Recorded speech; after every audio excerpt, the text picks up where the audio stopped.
I feel like with cancel culture, that conversation does continue need to be had, but I feel like it's definitely been taken advantage of as well, and it's kept us away from the human component of growing. The thing about cancel culture is that it's all about controlling the narrative. Who's telling the story? Who has the most compelling argument? Who's trying to gain or hold on to power?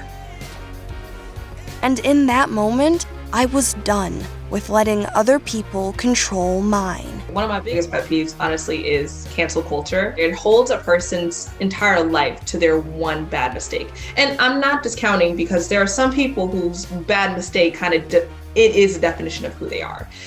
But I just think when you're doing cancel culture, I think it's just hard to not even allow the person a chance to speak, a chance to just redeem themselves. And mind you, when I'm speaking, I'm not talking about racial remarks. I'm not talking about sexist remarks. I'm not talking about anything that has to do with someone's identity. I'm talking specifically about maybe a career choice or something in that extent. I feel like it started off as this conversation that was very important and is still very important to have, and that's holding people that are in positions of power or have privilege accountable for certain effects that they may have had on people's lives or things that they said that hurt, large groups of people. I definitely think that cancel culture does exist. Cancel culture is still very toxic, but I still definitely think that it's, like you said, Diggy, the conversation is needed for accountability, but I know that it definitely is losing potency because of those reasons. I hate what it's becoming. I hate that it's becoming a race to apologize before the entire world just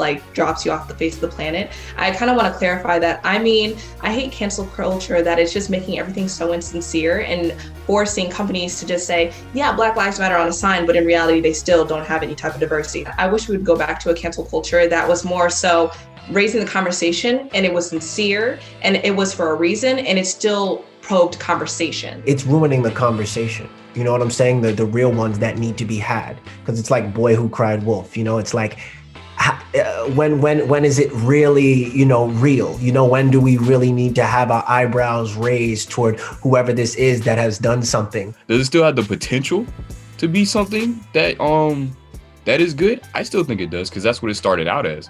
Honestly, I think it needs a rebranding, but that's another story for another day. We need to be way, way, way more, I don't know, just looking at the ways that we take accountability for people into consideration. Some of these people are just trolling, and coming at people with such a condemning light isn't going to fix people. We're really just going to push people away. We're really just going to divide people. The only reason cancel culture is such a big thing, in my opinion, is because we're making the people who we're making cancel culture about are a big deal.